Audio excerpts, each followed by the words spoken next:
नमस्कार दोस्तों, मैं शशि शेखर एक बार फिर आप लोग का स्वागत करता हूं अपने channel horizon classes Aurangabad Bihar. कल किसी कारणवश आप लोग के पास वीडियो नहीं पहुंच पाया था, जिसके लिए हम क्षमा चाहते हैं। लेकिन आज आपके पास फिर से मैं हाजिर हूं।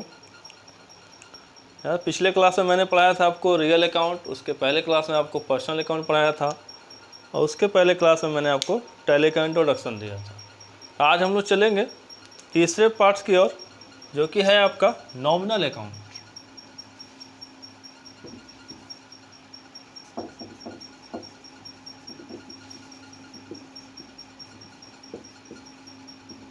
नॉमिनल अकाउंट जो कि होता है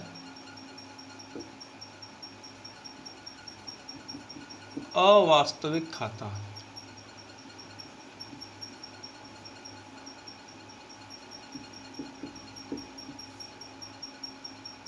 ठीक है, अवास्तविक खाता।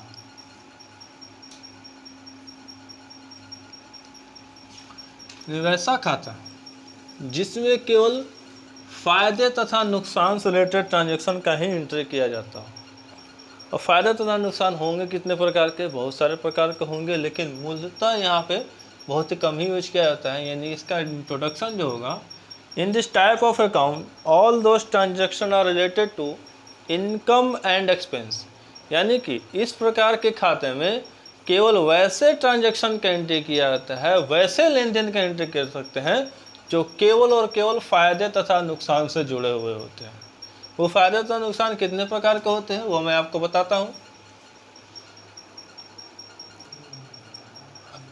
आइए देखते हैं। नॉमिनल अकाउंट में मैंने आपको बताया था कि केवल फायदे तथा नुकसान से जुड़े हुए ट्रांजैक्शन का एंट्री किया जाता है।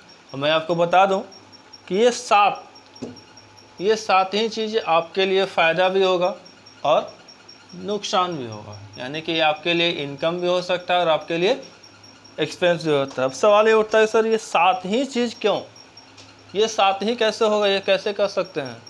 एक आध दो चीज़ अपवाद हो सकता है, उसके लिए कोई बड़ी बात नहीं है, लेकिन ये सात तो ही होगा। मैं आपको प्रूफ कर सकता हूँ, देख लीजिए। ये सातों जो होगा आपको पैड या रिसीव के साथ जुड़ा मिलेगा। किसके साथ? या तो पैड के साथ या फिर रिसीव के साथ। यदि रिसीव के साथ होता है तो इनकम होगा और पैड के साथ जुड़ेगा तो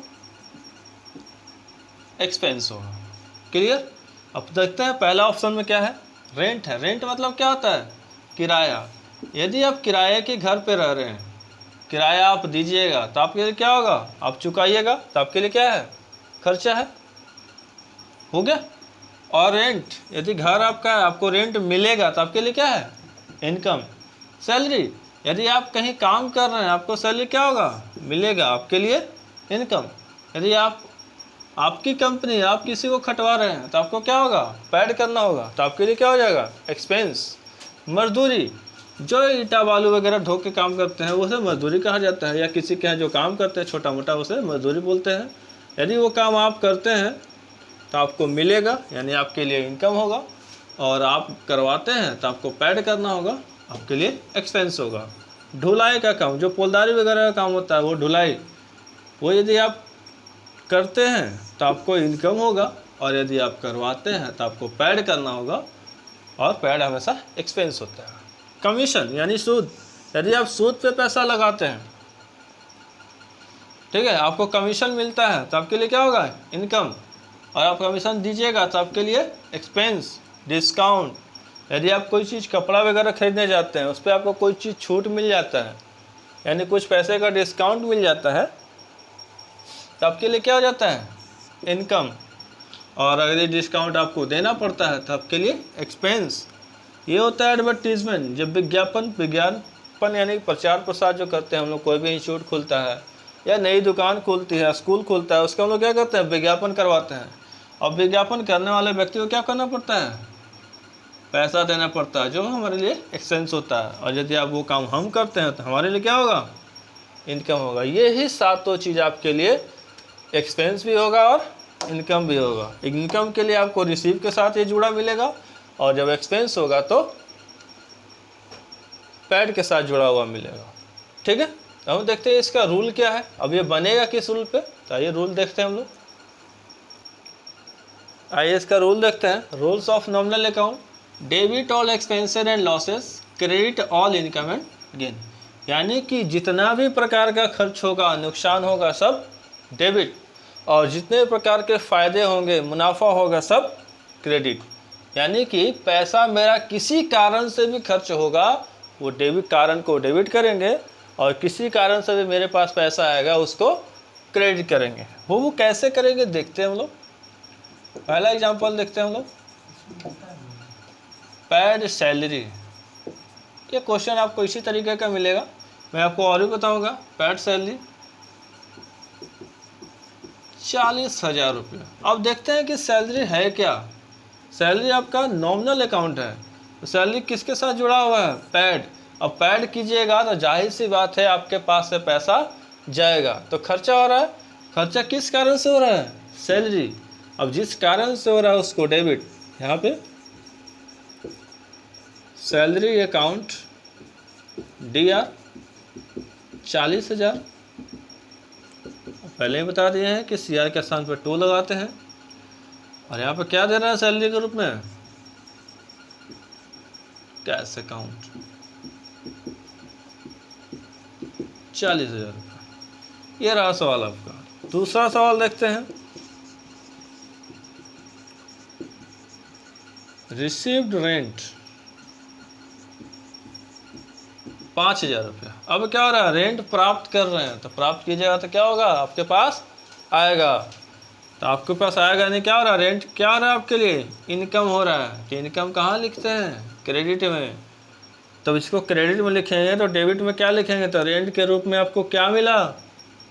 कैश। आप लिखेंगे cash account DR to rent account 5,000।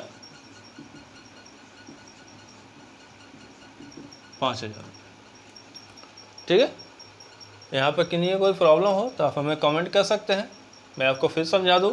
Paid salary यानी सैलरी क्या हो रहा है? यानी वेतन चुकाया जा रहा है। यानी चुकाया जा रहा है तो क्या होगा? सैलरी क्या होगा हमारे लिए? खर्च होगा। आप चुका रहे हैं तो खर्चा क्या होता है?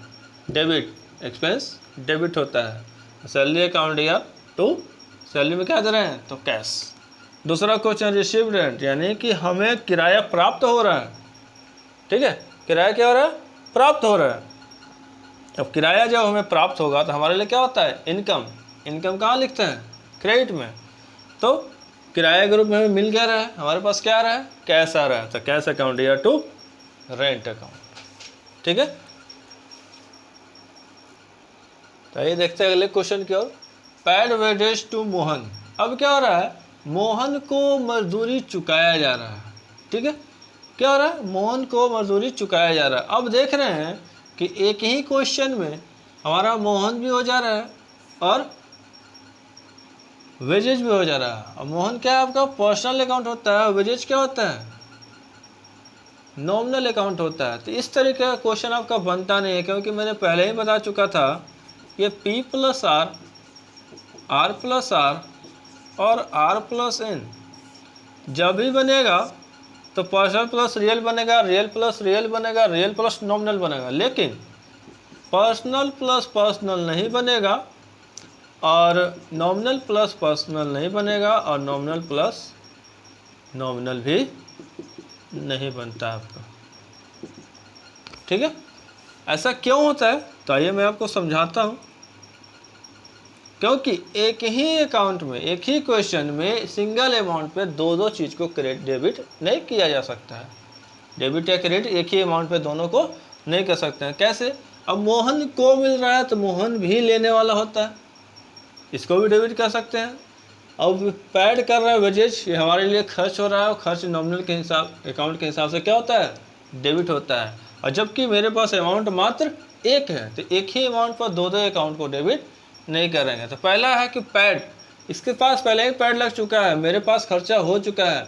अब वो किसको मिला नहीं मिला उससे हमें लेने देने की आवश्यकता नहीं है। तो बचा क्या? वेजेज। अब लिखिए wages account DR to cash account 500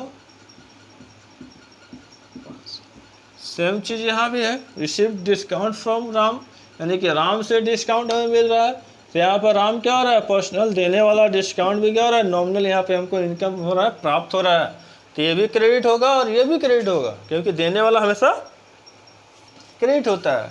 इसका भी क्या है, अमाउंट सिंगल है, तो सिंगल अमाउंट में दो अकाउंट को हम क्रेडिट नहीं कर सकते। तो यहाँ पे हमें राम से लेना देना नहीं है, क्योंकि यहाँ पहले रिसीव्ड हमें प्राप्त हो चुका है, डिस्काउंट हमें मिल चुका है। अब किससे मिला उसको से हमें लेना देना नहीं है। तो क्या हो रहा है यहाँ पे, कैश अकाउंट DR 600 टू